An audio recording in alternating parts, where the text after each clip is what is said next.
este lugar y en nuestro corazón venías tu voluntad. Dios, te queremos conocer con tu fuego abrasador. Ven y muévete otra vez. Espíritu, avívanos, te anhelamos, Dios. Dios te bendiga, mis amados amigos y hermanos que escuchan este mensaje. Es mi deseo y oración que la gracia abundante de nuestro Dios sea con ustedes y con sus familias mientras avanzamos y seguimos adelante con el Dios que nos ha acompañado hasta aquí y seguirá con nosotros por la eternidad. Yo quisiera invitarte a leer uno de mis pasajes favoritos, está en Isaías capítulo 43. Es un pasaje inspirador y mi oración y mi deseo es que Dios lo use para afirmar tu vida, fortalecer tu fe y ayudarte a caminar cada día sabiendo que aunque enfrentamos desafíos y tenemos desafíos, el Dios Todopoderoso está con nosotros para guardarnos, protegernos, empoderarnos, para que seamos más que vencedores. Isaías capítulo 43 y versos del 1 hasta el 13, dice así la palabra de nuestro Dios. Ahora, así dice Jehová, creador tuyo, oh Jacob, y formador tuyo, oh Israel. No temas, porque yo te redimí, te puse nombre, mío eres tú. Cuando pases por las aguas, yo estaré contigo, y si por los ríos, no te anegarán. Cuando pases por el fuego, no te quemarás, ni la llama arderá en ti, porque yo, Jehová, Dios tuyo, el Santo de Israel, soy tu Salvador. A Egipto he dado por tu rescate, a Etiopía y a Seba por ti, porque a mis ojos fuiste de gran estima, fuiste honorable, y yo te amé. Daré pues hombres por ti y naciones por tu vida. No temas, porque yo estoy contigo. Del oriente traeré tu generación, y del occidente te recogeré. Diré al norte, da acá, y al sur, no detengas. Trae de lejos mis hijos y mis hijas de los confines de la tierra. Todos los llamados de mi nombre para gloria mía, los he creado, los formé y los hice. Sacad al pueblo ciego que tiene ojos y a los sordos que tienen oídos. Congréguense a una todas las naciones y júntense todos los pueblos. ¿Quién de ellos hay que nos dé nuevas de esto y que nos haga oír las cosas primeras? Presenten sus testigos y justifíquense y oigan y digan, verdad es. Vosotros sois mis testigos, dice Jehová, y mi siervo que yo escogí, para que me conozcáis y creáis y entendáis que yo mismo soy. Antes de mí no fue formado Dios, ni lo será después de mí. Yo Jehová, y fuera de mí no hay quien salve. Yo anuncié y salvé, e hice oír, y no hubo entre vosotros Dios ajeno. Vosotros pues sois mis testigos, dice Jehová, que yo soy Dios. Aun antes que hubiera día yo era, y no hay quien de mi mano libre. Lo que yo hago, ¿quién lo estorbará? Dios bendiga su palabra. Vamos a orar. Padre, al leer estas palabras, nuestros corazones se llenan de esperanza, de fortitud, de fortaleza, se llenan de ese sentirse amado, ese sentir de que somos amados y deseados tuyos, Padre Celestial. Y la verdad es que sí lo somos por medio de Jesucristo nuestro Señor y por el poder de su bendita sangre. Oh Padre amado, mira cada hermano, cada hermana que esté escuchando este mensaje. Oh Dios, afirma ese amor que tú tienes por ellos y ese compromiso que hay entre nosotros por medio del pacto eterno que tú hiciste a través de la sangre de Cristo.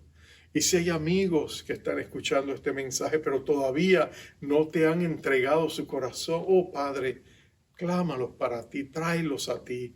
átalos con cuerdas de amor y atráelos, Señor, para que ellos conozcan la riqueza inagotable de la vida que tú nos ofreces, la vida tuya en nosotros por medio de Jesucristo. Y Padre, háblanos ahora, en el nombre poderoso de nuestro Rey Jesús, te lo pedimos. Amén, amén y amén. Dicen que cuando Federico, el rey de Prusia, estaba un poco tambaleándose en su fe, decidió de una vez por todas determinar si la Biblia era confiable, si la Biblia era realmente la palabra de Dios. Así que llamó a dos personas, una conocida por su fe y el otro conocido por su incredulidad. Le dijo, debatan entre ustedes para yo entonces decidir si realmente la Biblia es la palabra de Dios. El cristiano le dijo, yo le puedo probar a usted que la Biblia es la palabra de Dios y la confiabilidad de la Biblia es irrefutable en dos palabras. El rey se sorprendió y le dijo al cristiano, está bien, cuénteme, ¿cuáles son esas dos palabras? El hombre lo miró y le dijo estas dos palabras, le dijo, el judío. El rey dijo, explíquese. Y le dijo, bueno, mire al judío. El hecho de que el judío exista hoy y usted mire todo lo que el judío ha sufrido y ha pasado, el hecho de que todavía esté vivo hoy es evidencia que lo que la Biblia dice es verdad, porque la Biblia habla de lo que va a pasar al pueblo judío, en el futuro, en el presente y lo que ha pasado.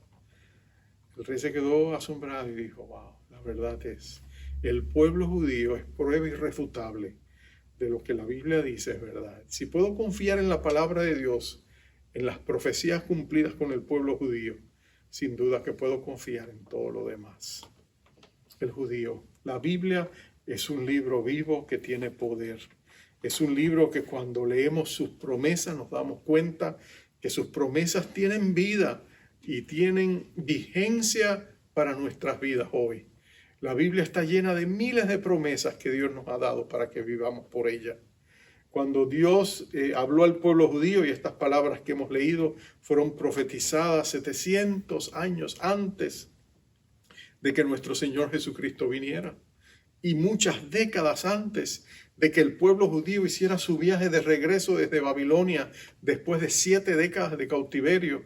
Ellos vendrían de nuevo y Dios le daría estas palabras para animarles, para dejarles saber que valía la pena regresar otra vez al hogar donde Dios los había establecido en la tierra prometida. Y ahora que nosotros como iglesia estamos preparándonos para la reapertura, estamos en cierta medida en una jornada también donde Dios quiere prepararnos para volver a reencontrarnos. Y estas palabras son relevantes para nosotros. Algunos dirían, pero pastor, estas palabras fueron dadas hace miles de años a un pueblo que bueno, ahora mismo no existe. Esa gente que estuvo allí no existe. Pero lo que tú y yo tenemos que entender es nuevamente que la palabra de Dios es viva. Que lo que la palabra de Dios dice a ciertas personas en cierto tiempo, el Espíritu Santo las puede tomar y aplicarlas a nosotros, especialmente cuando se trata de las palabras eternas, de la eterna palabra de Dios. Porque fueron dadas a un pueblo por razón de ser hijos de Abraham. Abraham había sido la roca de donde Dios lo había esculpido. Pero la Biblia nos dice claramente que nosotros también hoy somos de las familias de toda la tierra que han sido benditas por las promesas que Dios le dio a Abraham. El pueblo cristiano es también beneficiario de las promesas del pacto abrahámico. Pablo lo dice con claridad en su carta a los Gálatas. Nosotros también somos hijos de Abraham, le dice a los cristianos gentiles. Nosotros somos cristianos, somos hijos de Abraham por razón de la fe, porque el padre de la fe y nosotros somos hijos de la fe. Las promesas de Abraham son también nuestras. Así que estas palabras tienen una relevancia para nosotros hoy. Y es importante que para poder apropiarnos de ellas, las entendamos en su contexto. Veamos lo que está pasando entonces y entonces hagamos la aplicación necesaria para nuestras vidas hoy. Nota que las palabras comienzan estableciendo algo obvio. Israel era una creación de Dios. Así dice Jehová, creador tuyo, oh Jacob, y formador tuyo, oh Israel. Dios está declarando derechos sobre la nación. Él tiene derechos sobre ella por razón de ser el autor de ella, derechos de creación. Él es el que los ha creado y por lo tanto tiene la hegemonía o tiene la responsabilidad y la autoridad sobre ellos, porque ellos le pertenecen a él. La nación de Israel le pertenece a Dios. Si tú tienes algo que es tuyo y alguien te lo roba, no deja de ser tuyo solamente porque alguien te lo robó. Si un día la policía lo recupera, te lo devuelve, sea un niño o una propiedad, ¿no es cierto? Si te roban un coche y de pronto la policía lo descubre, te lo devuelven porque reconocen tus derechos inalienables que tú tienes por ser su dueño. Bueno, Dios era el dueño de Israel. Y no solamente Él era el dueño por haberlos creado, Él era el dueño por haberle dado forma a ellos como nación y por haber entrado en un pacto con ellos a través de Moisés. De manera que Dios tiene derechos sobre ellos en esos dos sentidos, como creador y como formador, como nación. Pero hay otros tres derechos que yo quisiera enfatizar específicamente porque aquí están reflejados. Y el primero es por derecho de redención. Nota que Dios le dice, no temas porque yo te redimí, te puse nombre, mío eres tú. Nota lo que está diciendo. Dios dice, tú eres mío, tú me perteneces, por lo tanto no temas porque mis intenciones para tu vida no son malas. Mis planes para tu vida no son malos. Mi deseo y mi intención es noble hacia ti. Yo te redimí para bendecirte. Es interesante, la palabra redención, sabemos que se usaba, era una palabra codificada para el mercado de esclavos. La redención era el acto de comprar esclavos o de vender esclavos. Cuando una persona compraba esclavos, los redimía de su esclavitud. Entonces, en ese sentido es que se usa la palabra redención. Yo sé que hoy hablar de la palabra esclavitud o hablar de esclavos trae tantas heridas a la superficie de muchas personas cuyas generaciones conocieron lo que era la esclavitud. Nosotros somos en cierta medida todos hijos de esclavos, pero nota que a pesar de todo lo que pudo haber habido ocurrido en el pasado, por la gracia de Dios estamos en una sociedad donde se ha hecho mucho progreso en términos del avance en contra de la esclavitud, no que el trabajo es perfecto, no que ya todo se ha hecho, pero vivimos en una sociedad donde se han vencido muchos de los prejuicios existentes. Si miramos hoy día, la vicepresidenta de esta nación es precisamente una persona de la raza de color que generaciones pasadas estaba esclavizada. Pero nota esto, todavía no se ha terminado. Pero cuando Dios dice aquí que Él nos redimió, Él está hablando de que Él nos ha dado libertad, de que Él nos ha hecho su pueblo y con su pueblo recibimos los beneficios de su redención. En la cruz del Calvario, Dios hizo libre a todos aquellos que quieran recibir esa redención. Es como si Dios hubiera hecho una gran declaración de emancipación. La cruz le dice al mundo, Dios nos compró a precio de la sangre preciosa de su amado. Si tú has creído en Jesucristo, si Jesucristo es el Señor de tu vida y de tu corazón, si tú has dicho, Señor, perdóname todos mis pecados, yo te recibo como mi Salvador, tú has sido redimido, has sido transferido del reino antiguo, el reino de la oscuridad, y has sido traído al reino glorioso y maravilloso de la luz de nuestro Señor Jesucristo. Eso es lo que representa redención. Y Dios te redimió a ti por la sangre preciosa de su Hijo amado. Y cada gota vertida en la cruz del Calvario era preciosa, era valiosa, era de un valor incalculable porque era la sangre preciosa del Señor Jesucristo, el Rey de Gloria, el Hijo del Todopoderoso Dios, el Dios encarnado. Por lo tanto, una gota de la sangre de Cristo es más poderosa que todo el reino de las tinieblas. Y esa gota de sangre fue usada para comprarte a ti, para redimirte a ti. El diablo jamás puede decirte que tu salvación no es real, que tu salvación no es válida, que tu salvación no merece reconocimiento, porque lo que se pagó por ti es de un valor tan incalculable que tu salvación es segura porque fue la sangre preciosa de Jesucristo la que te redimió. Y Cristo es para nosotros, decía Pablo en 1 Corintios 1:30, Jesucristo es para nosotros sabiduría de Dios, santificación y redención. Somos redimidos. En Efesios 1:7, el apóstol Pablo, inspirado por el Espíritu de Dios, dice, en Cristo, en Él, tenemos redención mediante su sangre, el perdón de nuestros pecados según las riquezas de su gracia. Nota que lo que está diciendo es que hemos sido redimidos. Y ser redimidos significa que somos de Él, que Dios nos ha adquirido. Somos posesión adquirida suya, ahora le pertenecemos a Él y Él nos pertenece a nosotros. Somos redimidos por la sangre preciosa de Jesucristo. Pero nota que Él no se detiene ahí. Él dice, te puse nombre, eres mío. El poner nombre está hablando del poder que tenían no solamente los amos, sino los padres de nombrar a sus hijos.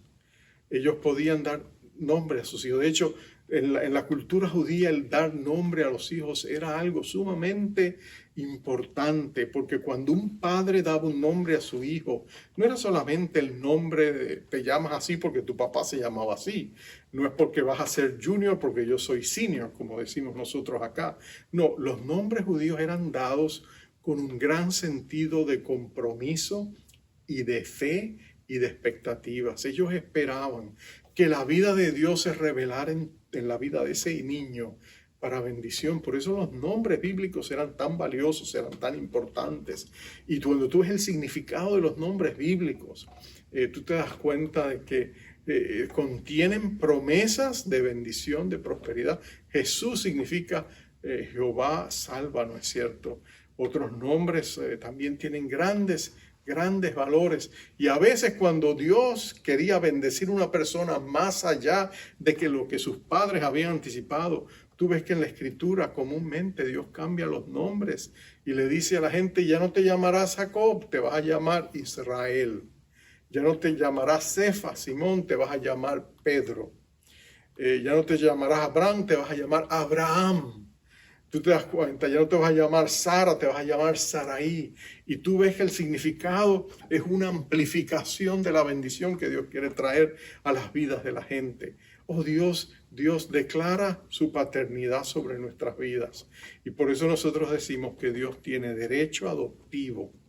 Dios nos pone nombre y nos valora, nos llama suyos, porque Él quiere bendecirnos como un Padre celestial. La Biblia dice que el Todopoderoso Dios es Padre de misericordias. Es el Padre que nos ama. Jesús los reveló. La gran revelación del Nuevo Testamento es que el creador de todo lo que existe era nuestro amoroso Padre, y que cuando tú y yo nos dirigíamos en oración a Él, no teníamos que acercarnos con temor, sino como un niño se acerca a su papá, como un niño pequeño.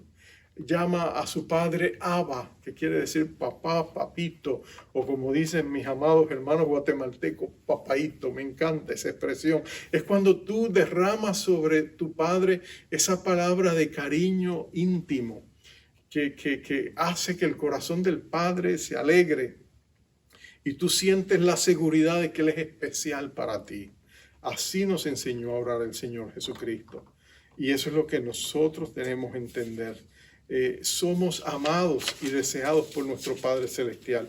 Él nos ha puesto nombre. Una de las grandes promesas que Dios nos hace en el libro de Apocalipsis a una de las iglesias allá es que cuando nosotros lleguemos al cielo, Dios nos va a dar un nuevo nombre, un nombre peculiar, un nombre tan significativo e íntimo que va a ser nuestro secreto con Él. Que cuando Dios quiere hablarnos a nosotros, nos va a llamar por ese nombre. Y solo Él y nosotros lo vamos a conocer. Y tú puedes imaginarte cómo Dios quiere de una manera especial hacerte sentir tan especial con ese nombre. En Efesios 1:5 la palabra dice, en amor habiéndonos predestinado para ser adoptados hijos suyos por medio de Jesucristo, según el puro afecto de su voluntad. En otras palabras, Dios nos llama para que seamos sus hijos. Dios tenía un hijo unigénito, único. Pero él quería hacer de ese hijo unigénito un hijo primogénito, primero de muchos. Y por eso él hizo su familia. Y por eso cuando nosotros oramos decimos Padre nuestro. Hemos llegado a ser parte de una comunidad de hermanos y hermanas, de hijos e hijas, que llamamos a nuestro Padre Celestial, Abba. Y cuando nosotros nos acercamos, nos dice Isaías, sabemos que Él nos ha puesto nombre. Él nos ha declarado. Es interesante que cuando Pablo escribió esas palabras a los Efesios, hablando de que fuimos predestinados para ser adoptados hijos de Dios por medio de Jesucristo. En otra, él dice esas palabras en el contexto de la ley romana de adopción. Los romanos eran muy eficientes en sus leyes. Sus leyes eran intensamente prácticas. Eran leyes, o sea, si Grecia es sabia en términos de sabiduría y filosofía humana, Roma era intensamente práctica en la administración y sus palabras eran precisas y las cosas eran bien claras, porque Roma va a levantar una maquinaria bien sincronizada que va prácticamente a demoler el mundo entero, y en las leyes de ellos eran bien precisos y exactos, y eso es lo que vemos en la ley romana de la adopción. Ellos adoptan hijos y según la ley romana, un hijo adoptivo gozaba de todos los mismos derechos que un hijo natural. En otras palabras, para la ley romana, hijo era hijo. Fueran adoptados o fueran naturales, no había diferencia. Después que se hacía todo el largo proceso legal y era certificado, una persona adoptada, y los hijos se podían adoptar a cualquier edad. Toda persona tenía derecho a adoptar a un hijo a cualquier edad. Entonces, cuando ellos eran adoptados como hijos y entraban a recibir la plenitud de privilegios y beneficios de esa familia adoptiva, ellos tenían la seguridad de que entraban a jugar un papel equitativo con los demás hijos. Y entonces nosotros lo entendemos. Nosotros lo entendemos. Todas las promesas de Dios son para nosotros. Por eso la Biblia dice que nosotros somos coherederos con Cristo de las promesas de Dios. ¿Por qué dice coheredero si el Señor Jesucristo es nuestro Rey? Y nosotros pensamos, no, porque ante los ojos del Padre hemos llegado a ser parte. Por supuesto, Cristo es nuestro Rey, Él es Dios mismo, pero Él nos ha dado privilegios de llegar a ser como Él es. Entonces, esa es la promesa, como hijos amados y deseados del Padre. Por eso cuando Dios sabía que iba a tener una comunidad de hijos, siendo el Rey de todo lo que existe, Él tenía que establecer un trono de gracia para sus hijos. No un trono de justicia, sino un trono de gracia, porque sus hijos vendrían a recibir gracia y misericordia en ese proceso en que ellos estaban siendo transformados. Dios sabía que este pueblo de Israel necesitaba ser afirmados en su identidad. Cuando ellos dejaran Babilonia y salieran de Babilonia y empezaran aquella ardua jornada de largos kilómetros para volver a tomar posesión de una nación y una ciudad, Jerusalén, que había sido desolada, devastada, que iban a empezar a reconstruir desde el piso, que venían con un pequeño remanente para empezar a hacer una obra colosal. Ellos sabían que ellos necesitaban una segura identidad de quiénes ellos eran en Dios. Y por eso Dios les dice, no teman, yo estoy con ustedes. No solamente estoy con ustedes, así, esto es lo que yo siento por ustedes. No hay rechazo, no hay vergüenza, no hay culpabilidad. Todo eso ha sido desestimado y lo que yo les ofrezco a ustedes es mi corazón. Yo les redimí, les compré, ustedes son míos. Ustedes no tienen que temer, ustedes pueden acercarse a mi trono de gracia para recibir misericordia como hijos amados. Y eso es lo que Hebreos 4:16 nos dice, acercándonos confiadamente al trono de su gracia para recibir misericordia y gracia en el oportuno socorro.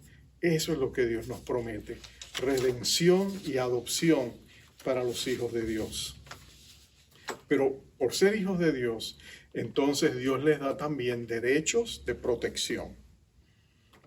Y ese es mi tercer punto, derechos de protección. Dios les está diciendo al pueblo en esta jornada, no teman, yo seré su protector, yo caminaré con ustedes. Cuando pasen por las aguas, yo estaré contigo. Y si por los ríos, no te anegarán. Mira lo que le está diciendo. Si ustedes en esta jornada de pronto se ven que tienen que cruzar un mar, no tengan temor.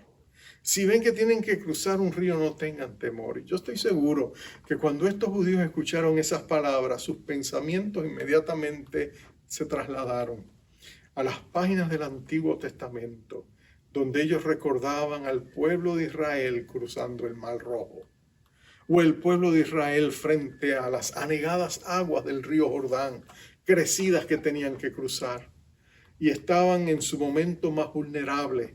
Si ustedes recuerdan, cuando Israel volvió para entrar a la tierra prometida después del fiasco del primer fracaso, cuando el espíritu de incredulidad a través de aquellos 10 espías que habían ido y examinado y trajeron un informe negativo y pesimista de que ellos jamás conquistarían las grandes ciudades de gigantes y fortificaciones, que ellos habían cometido un gravísimo error, mientras que Josué y Caleb, los otros 2 de los 12 que habían estado junto a estos 10, ellos sí dijeron, no, el Señor está con nosotros, nosotros podemos, pero el pueblo se dejó desanimar por las palabras críticas de estos 10 espías, y ustedes saben que Dios los castigó. Estuvieron rondando en el desierto y deambulando en el desierto por 40 años, pero ahora han vuelto a llegar la segunda generación. Aquella generación había muerto en el desierto, con la excepción de Josué y de Caleb y sus familias. Ahora ellos han regresado, la nueva generación está por cruzar, y allí frente a las aguas del río Jordán, ellos tienen que ser circuncidados porque esa generación no había sido circuncidada. Y tú sabes lo que sucede, ellos están débiles y el río está negado, pero cuando Dios dice es hora, tú sabes que Él detiene el cauce, el curso del río en el cauce, y de pronto se levanta una pared y ellos cruzan en seco. Ellos seguramente pensaban, si pasamos por las aguas, Dios estará con nosotros. Igualmente, si tú y yo pasamos por aguas peligrosas, desafíos, Dios también estará con nosotros. Pero no solamente el agua, decía él, si cuando pases por el fuego no te quemarás, ni la llama arderá en ti. Oh, cuando ellos pensaban, no sé qué es más peligroso, el agua o una inundación, o es la palabra majim, cuando dice de agua se refiere a inundaciones. Pero cuando hablamos del fuego, ¿qué tú prefieres? ¿El fuego o el agua? Ambas son dañinas, ¿no es cierto? Cuando estamos en medio de un incendio, un fuego forestal que avanza, devorando todo lo que hay por delante, el temor de la gente es huir, ¿no es cierto? ¿Por qué? Porque el fuego puede ser devastador. Entonces, ¿qué prefieres? Bueno, Dios dice, no tienes que preferir, no le temas a nada, no le temas a nadie, yo estoy contigo. La llama no arderá en ti, porque yo, Jehová, Dios tuyo, el Santo de Israel, soy tu Salvador, tu rescatador, tu Redentor. Así que el pueblo de Dios tenía la seguridad de que Dios estaría con ellos. Si venía el fuego, si eran echados en un horno de fuego, ellos sabían que Dios estaría allí, como estuvo con los 3 jóvenes judíos, Sadrach, Mesach y Abednego.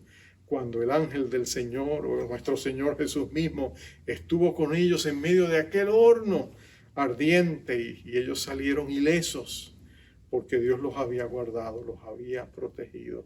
Dios protegió guardarlos y cuidarlos en el camino. Dios también nos promete a nosotros guardarnos y cuidarnos en el camino hacia la reapertura de nuestra iglesia. Dios promete que Él estará con nosotros. Lo cierto es que esta pandemia ha sido devastadora, ha sido terrible. Todavía estamos viviendo las consecuencias de ella. Pero Dios está por manifestar su gloria y su poder. En esta nación Dios está por conmover las cosas y hacer cosas maravillosas. Y Él va a establecer su reino, va a traer su reino sobre nuestras vidas, sobre su iglesia. Él va a derramar su misericordia y su gracia, pero también su justicia y su rectitud. Y veremos la mano de Dios en todo lo que pase, pero la iglesia no tiene que temer, porque tenemos las promesas inquebrantables de un Dios que no puede mentir. Noten que Él termina diciéndole a ellos, la razón por la que ustedes van a ser y van a llegar bien es porque yo los he escogido a ustedes para que sean mis testigos. para que hablen de lo que yo he hecho, de lo que estoy haciendo y de lo que voy a hacer. Para que ustedes me glorifiquen a mí hablando de todas las cosas que yo he hecho a su favor. Y ahí él lo dice repetidamente, le dice, vosotros sois mis testigos. Ustedes son llamados a hablar de las grandes cosas de Dios. ¿Y cómo podemos estar seguros de que Dios cumplirá todo esto? Bueno, lo vimos ahí en el verso 13, dice él, con esto termino. Aun antes que hubiera día yo era, y no hay quien de mi mano libre. Lo que hago yo, ¿quién lo estorbará? Oh, amado, vienen días donde vamos a tener que abrir nuestros ojos y ver lo que está pasando y darnos cuenta lo que viene de Dios y lo que Él está haciendo. Y lo que el enemigo quiere hacer no podrá ser estorbo a lo que Dios está por hacer. Porque Dios nos ama, porque somos sus pueblos, porque somos ovejas de su prado, porque la gracia y la misericordia de un Dios que nos ama está con nosotros, porque nuestro Señor Jesucristo ha comisionado a sus huestes espirituales, a sus ejércitos. Interesante, la Biblia nos dice que uno de los nombres de Dios es Jehová Sabaoth, el Señor de los ejércitos o el Señor de las huestes celestiales. Es cierto que el enemigo tiene sus ejércitos, pero déjame decirte, no se comparan en poder, en magnitud y en gloria a los ejércitos del Dios que nos ama. Y Dios ha enviado a sus huestes celestiales a cuidar de su pueblo. Tú tienes ángeles que te guardan tu camino cada día. Tienes ángeles guardianes que velan por ti. Entonces, tú y yo podemos tener la seguridad de que si Dios está por nosotros, ¿quién puede estar en contra nuestra? Ahora yo termino con esto. Yo te pregunto, ¿estás tú consciente de lo que Dios ha declarado sobre ti? ¿Estás tú consciente que Dios te dice, no temas porque yo te redimí, te puse nombre, mío eres tú? Es posible que en este día quizás tú digas, ay, pastor, yo sé que todo eso es verdad, pastor, pero yo me miro a mí mismo y yo digo, ay, Señor, ¿cómo puede ser eso, verdad? Cuando yo me siento indigno de lo que Dios dice de mí. Y yo te diría, hermano, créele a Dios. Tú puedes poner los ojos en ti mismo y solo sentirás vergüenza.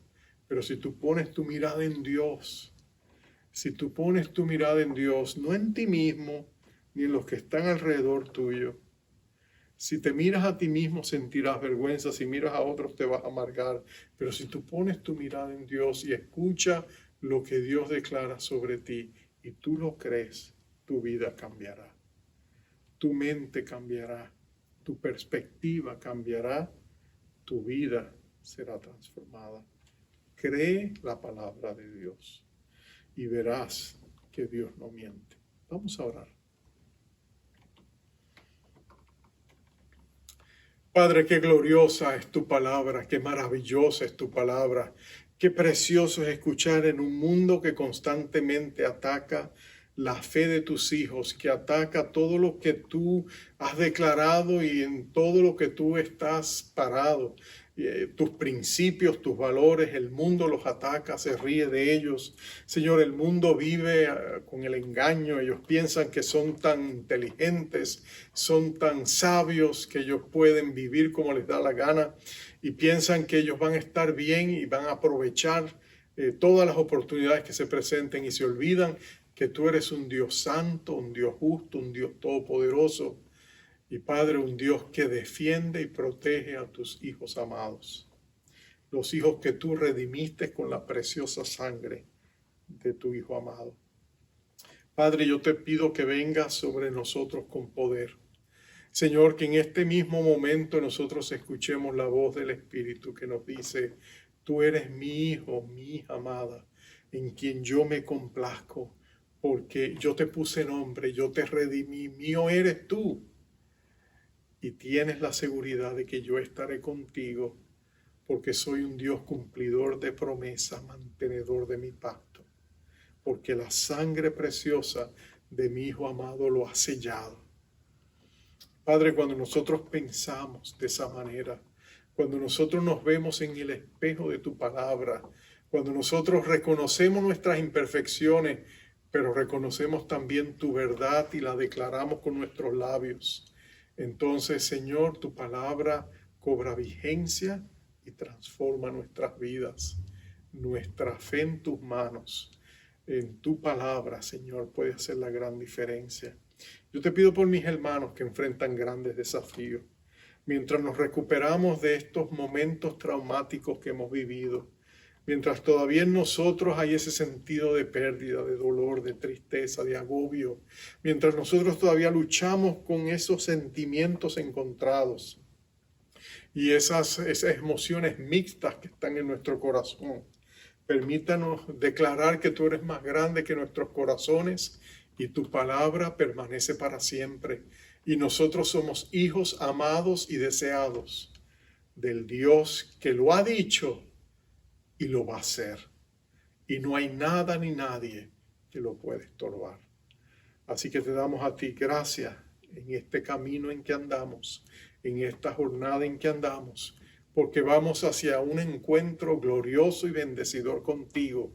Y por eso te damos a ti la gloria, la honra y el poder. Gracias por amarnos, Señor Jesucristo. Gracias por haber dado tu vida por nosotros, Señor Jesucristo. Y gracias por haber declarado las promesas del Padre sobre nuestras vidas. Bendícenos, fortalécenos y ayúdanos a esforzarnos en esta jornada en que caminamos contigo. En tu nombre te lo pedimos todo, amado Cristo. Amén.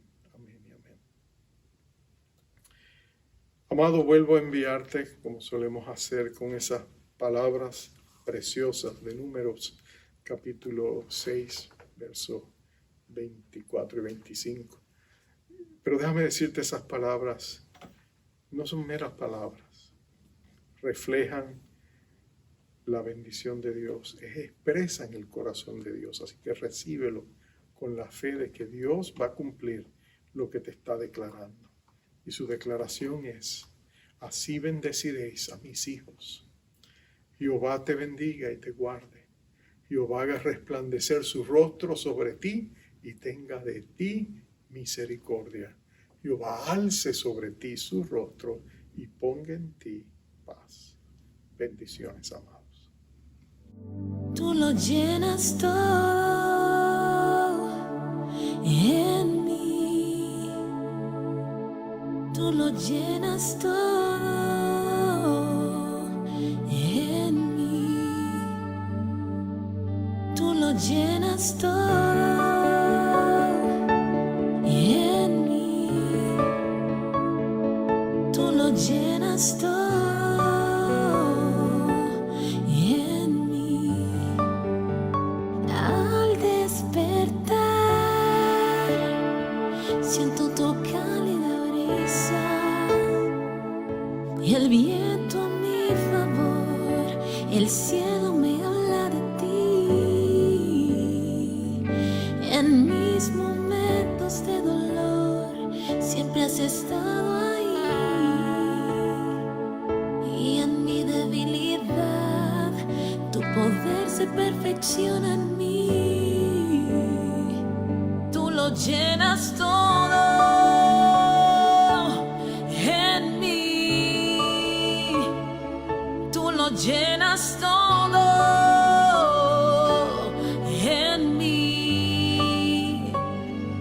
Tú lo llenas todo en mí. Tú lo llenas todo en mí. No hay espacio que no me hable de ti. Y cuando creo no sentirte, algo siempre me recuerda a ti. No hay espacio que no me hable de ti. Y cuando creo no sentirte, algo siempre me recuerda que tú lo llenas todo en mí. Tú lo llenas todo en mí.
Cuando creo no sentirte, algo siempre me recuerda que tú lo llenas todo en mí. Tú lo llenas todo en mí. Tú lo llenas todo en mí. Tú lo llenas todo.